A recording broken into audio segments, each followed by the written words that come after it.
So summer is here with summer solstice at the end of this week. For us, the warm weather invites us outdoors to explore the beach and the river and creeks and woods and ponds. But if you live in Florida like we do, or your weather is anything like Florida summer weather, that also means thunderstorms in the afternoon. And what's better than coming in from the outdoors on a rainy afternoon to pick up a good book? So in today's video, I am sharing our favorite children's picture books for the summer season. Summer by Gerda Mueller. I've featured this series in my spring book favorites video. Each book contains its own season, packed full of detailed whimsical drawings depicting the season. In this summer book, we see bright colors, fishing, tadpoles, playing at the beach, eating ice cream, and sunset picnics. Just as I said in my spring video, the most wonderful thing about this set of books is that they're open-ended. Because they are wordless picture books, there are always new stories to tell.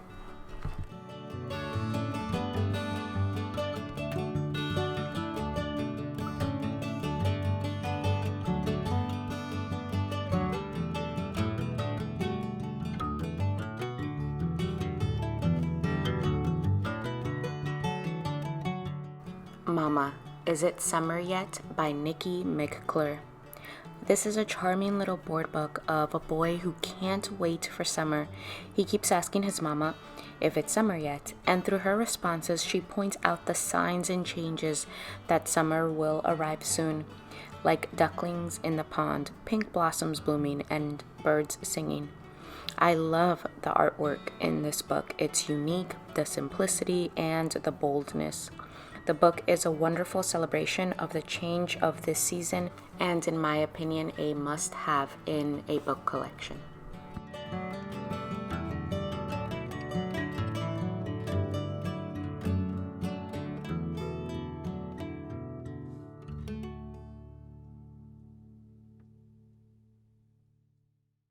Seashells by the Seashore by Marianne Burkes. In the story, we follow a girl and her friends as they pick shells to make a birthday gift for her grandma. So the first thing that I love about this book is that it's on family values and morals in relationships. Another thing that's unique about this book is that it's a rhyming and counting book. So we count as we discover 12 kinds of seashells. A picture book and a living math book all in one, and I'm all for it. The illustrations in this book are marvelous. They're whimsical, but with a touch of realism. The way the illustrator makes the seashells look so realistic is just incredible. The illustrator does a wonderful job, in my opinion, of capturing peacefulness of the beach and the ocean, but all while in its wild as well. And that's coming from a beach family. You'll find information, educational information about seashells. Also, a tear out seashell identification page.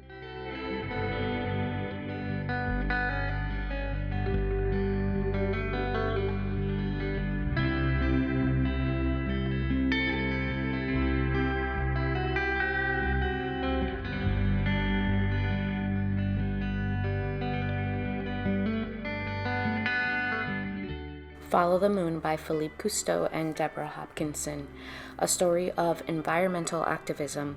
Now this book is newer to us, but already a favorite. I bought it when we moved beachside because lights out for sea turtles is something that happens every summer in beach towns. So I purchased this for us to read and better understand sea turtle hatching season. So not only do we learn about sea turtles in this book, but also lessons and inspiration in activism, and that children can make an impact. The story is about a young girl and her classmates who start a campaign, Lights Out for Loggerheads, and raise awareness through making posters, bake sales, town meetings, and newspaper and media features. This is a great family and classroom read, featuring beautiful and engaging watercolor illustrations.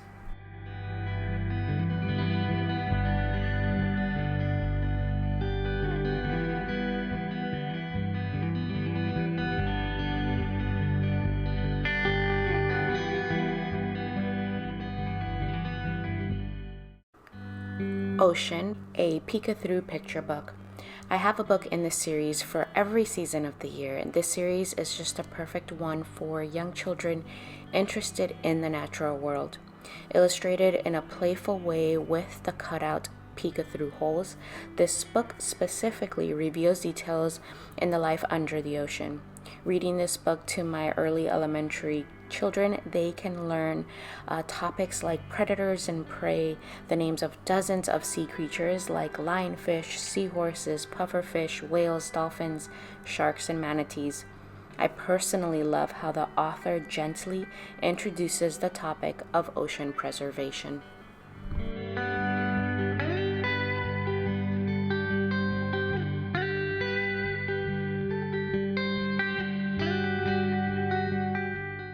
The Brilliant Deep, Rebuilding the World's Coral Reefs, the story of Ken Nedemir and the Coral Restoration Foundation. And this is written by one of our most favorite authors, Kate Messner. This is an inspiring book for any ocean enthusiast. It can be used in so many topics or studies like biography, science, and conservation.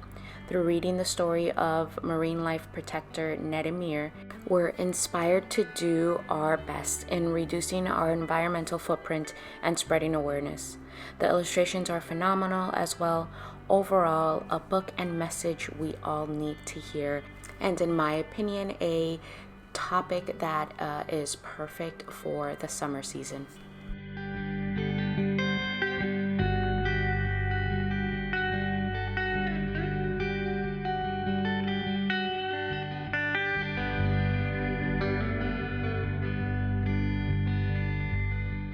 Down Under the Pier, the perfect summer beach vacation book.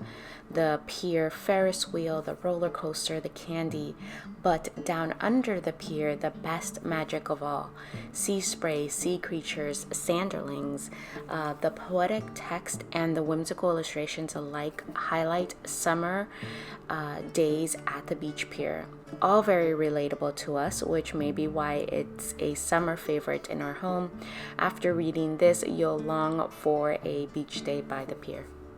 This is one of those neat picture books where towards the back end of the book, there is a few page spread of educational information and facts about the sea creatures mentioned throughout the story.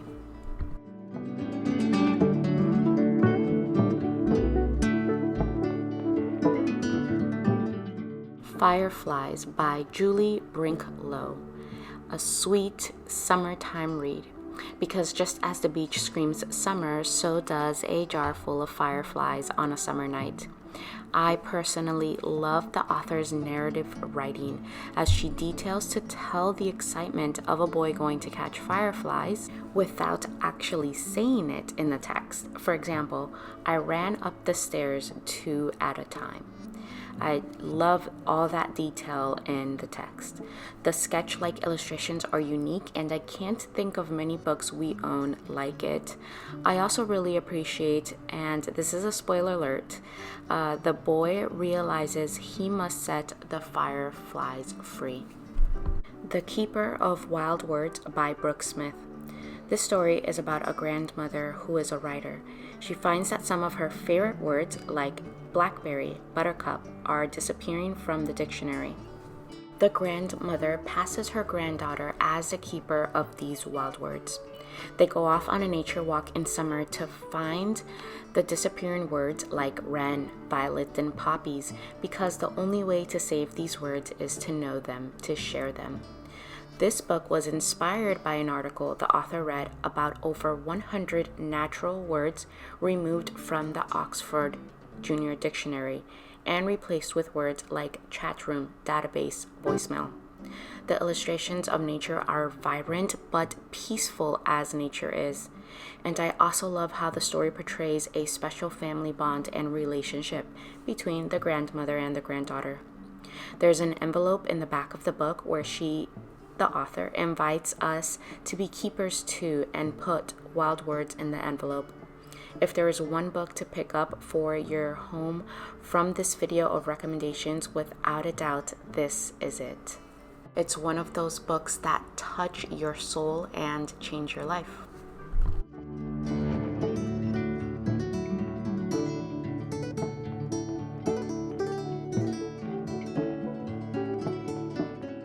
The Raft by Jim Lamarche. We love this author and illustrator. His title, Pond, is one of our favorite springtime books. The story is about a boy who anticipates the worst summer ever with his grandma, but it turns out to be the best adventure ever. It's marvelous how the reader witnesses the little boy changing as he spends more time in nature. The author's illustrations are always captivating, and this book is a gentle reminder of the rooting and magic that comes with having a relationship with the natural world.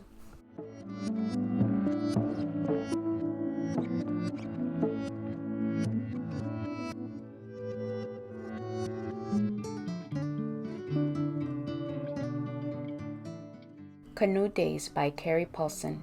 When I think of summer, I also think of camping, lakes, and rivers. This picture book takes us through the perfect canoe day on a lake where ducklings follow their mama, fish lay beneath the lily pads, and butterflies staying still. Again, another book where the author's text helps us visualize and live the moment. The words themselves capture the imagination, and still, we have these captivating illustrations of nature on a summer day. Paired together, this is a delightful summer read.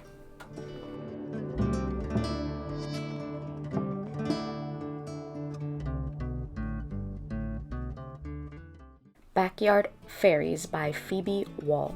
One of our favorite days to celebrate during summer is Fairy Day. We're obsessed with fairies, and this is our favorite book to celebrate fairies. The author takes us into this enchanting and whimsical woodland world of fairies with her magical illustrations. The story is about the author, and as a little girl, she spent most of her childhood looking for fairies or drawing them. I love how the author uses her text to promote wonder to the reader. And a neat fact about Phoebe Wall is that she was also an unschooler.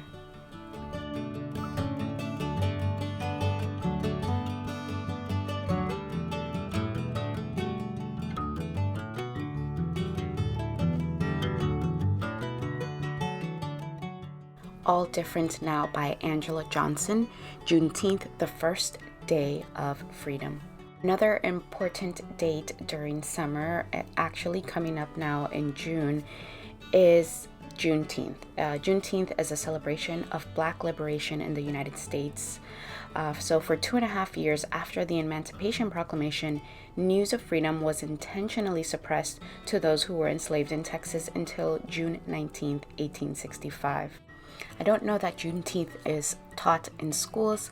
I know I was never taught about this important date in history. But it is important for me that this information is made available to my children. And so there are many resources for my older children. But for my younger children, I was looking for something gentle. And this book, the illustrations and the text, it really does hit the mark. There are only a few words on each page, but combined with the illustrations and the tone of the book, you can feel it. You can go back in time and feel, even just for a moment, what this day meant and how important it is to teach it to our children.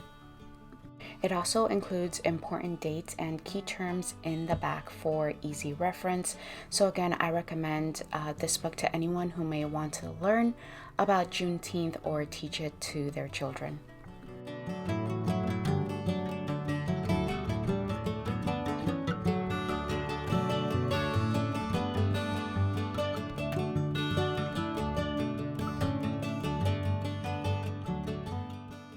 Alright friends, so I hope that you've enjoyed our summertime book favorite and recommendations in today's video. If you did, please don't forget to give me a thumbs up. Leave a comment down below with your favorite summer read, because we're always up for checking out new books. I hope this summer season brings you warmth inside and out, sunshine on your face, long days out in nature, adventures with your family, the ones you love most, of course, health, love, and happiness.